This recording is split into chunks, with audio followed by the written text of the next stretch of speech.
This is Talk Business and Politics with Roby Brock.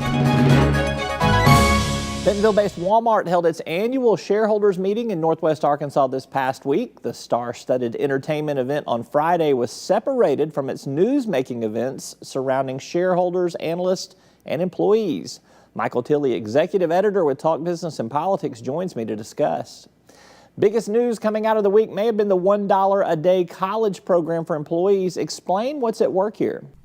Well, what's at work? The one thing that's at work, employees, as you said, for $1 a day, roughly $365 a year, are allowed to take certain online courses at colleges that have been selected by Walmart.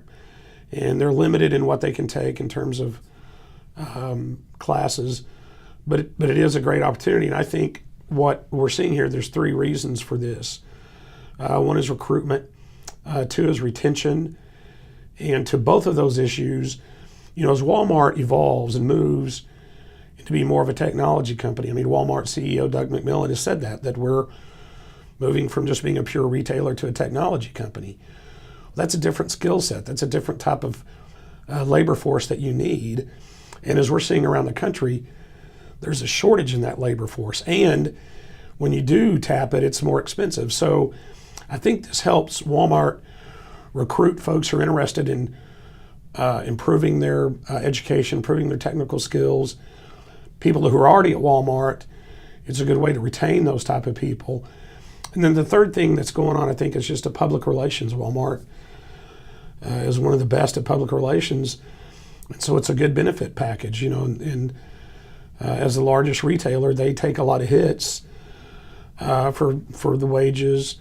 That's hits for what are perceived as low wages, low benefits. The full-time, part-time argument about does Walmart use more part-time folks so they don't have to pay full-time folks? So I think this is a good public relations move in terms of adding another benefit. Well, the format was different this year. Do you think it was a better arrangement for everyone covering Walmart and those that were participating in the activities? I don't know if it was a better arrangement for all the media covering Walmart. I know that it made our job not maybe more difficult, but it definitely changed the way we approach it. Who this is really better for is Walmart. Walmart avoids with this embarrassment by taking the business portion of the meeting, setting it aside and doing it earlier than the big celebration type event on Friday.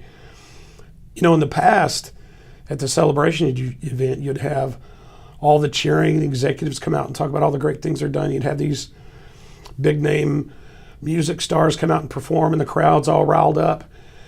And then you have to go to the business section, which is very boring. Of course, to us, it's it's important.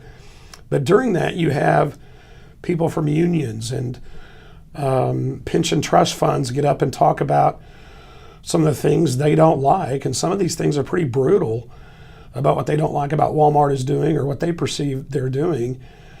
And it's just really kind of a Debbie Downer, so to speak, right in the middle of this celebration event. So I think Walmart said enough. We're not going to do that anymore.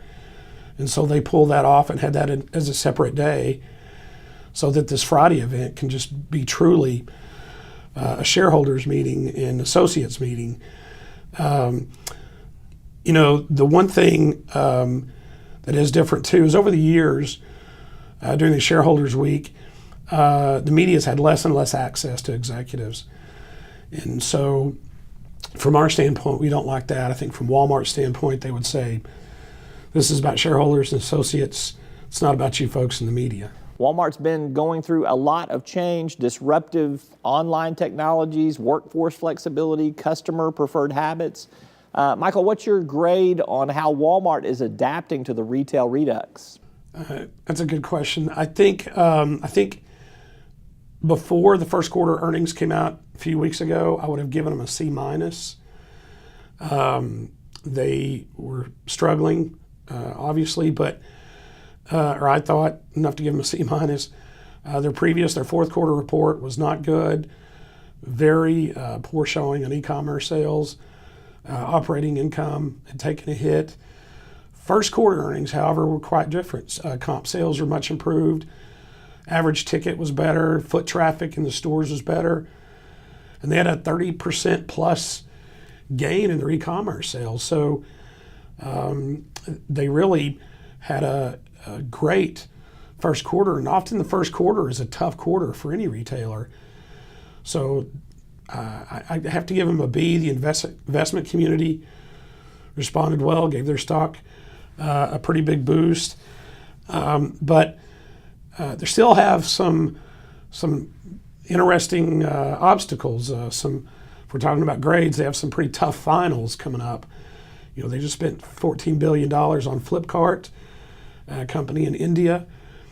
Walmart and other retailers have had a very tough time getting a foothold in that market. There are different rules, different cultures at play. So we'll see how that plays out. That's a huge investment. And also Walmart announced this week this white glove service in New York City that they're beta testing. It's called Jet Black. And it's a very limited service in terms of scope and sales of what Walmart does. It's very tiny, but it's something that if it catches on, they could roll it out to other urban markets, maybe even some aspects of rural markets, in terms of delivering. You know, if you order a birthday cake or a birthday gift or whatever by 2 o'clock, they can have that delivered to your door wrapped and ready to go. It's a white glove service. And so that kind of thing, among other things they're trying, could really help, or if it doesn't work out, could not give them a competitive advantage against the likes of Amazon. He's Michael Tilley, executive editor for Talk Business and Politics. Thanks.